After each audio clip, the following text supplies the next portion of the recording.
오늘 아침을 여는 말씀은 스바냐 1장 2절에서 7절까지 말씀입니다. 여호와께서 이르시되 내가 땅 위에서 모든 것을 진멸하리라. 내가 사람과 짐승을 진멸하고 공중의 새와 바다의 고기와 거치게 하는 것과 악인들을 아울러 진멸할 것이라. 내가 사람을 땅 위에서 멸절하리라. 나 여호와의 말이니라. 내가 유다와 예루살렘의 모든 주민들 위에 손을 펴서 남아있는 바알을 그곳에서 멸절하며 그마림이란 이름과 및 그 제사장들을 아울러 멸절하며 또 지붕에서 하늘의 뭇별에게 경배하는 자들과 경배하며 여호와께 맹세하면서 말감을 가리켜 맹세하는 자들과 여호와를 배반하고 따르지 아니한 자들과 여호와를 찾지도 아니하며 구하지도 아니한 자들을 멸절하리라. 주 여호와 앞에서 잠잠할지어다. 이는 여호와의 날이 가까웠으므로 여호와께서 희생을 준비하고 그가 청할 자들을 구별하셨음이니라. 스바냐서는 요시야 왕 때에 스바냐에게 임한 하나님의 말씀을 소개하고 있습니다. 하나님께서는 스바냐를 통해 이스라엘 백성들을 완전히 멸절하실 것을 경고하며 말씀을 시작합니다.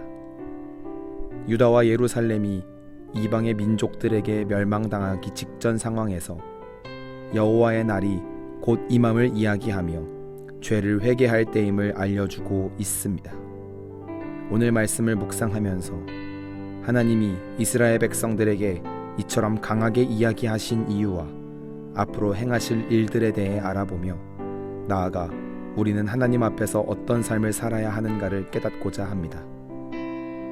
3절 말씀에 하나님께서는 사람과 짐승뿐만 아니라 공중의 새와 바다의 고기와 악인들까지 전부 진멸할 것임을 말씀하십니다.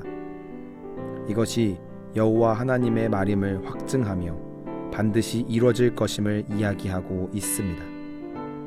하나님께서 자신의 손으로 만드시고 보시기에 좋았다 말씀하신 세상을 전부 진멸하시기로 결정한 데에는 총 5부류의 사람들이 있었습니다. 첫 번째는 바알을 섬기는 우상 숭배자들 때문이었습니다. 먼저 하나님은 바알을 섬기며 바알에게 인생을 건 사람들을 보며 멸절을 생각하십니다. 두 번째는 하늘의 뭇별에게 경배하는 사람들 때문이었습니다. 이 사람들은 별과 달을 숭배하는 사람들이었습니다.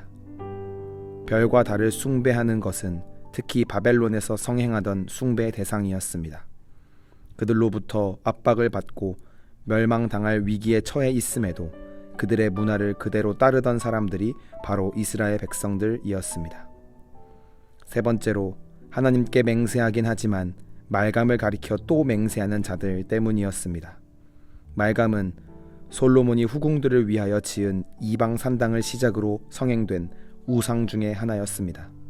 즉 이스라엘 백성들은 하나님을 섬기겠다고 말을 하면서 다른 한편으로는 말감에게도 자신의 충성을 맹세하던 사람들이었습니다. 네 번째는 여호와를 배반한 사람들 때문이었습니다.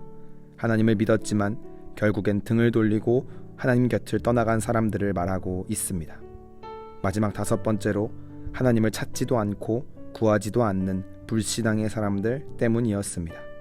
이들을 가리켜 심판하실 것을 이야기합니다. 정리해서 이야기를 하자면 이 시기 이스라엘을 무너뜨리고 있었던 것은 다름 아니라 심각한 혼합주의 신앙이었습니다.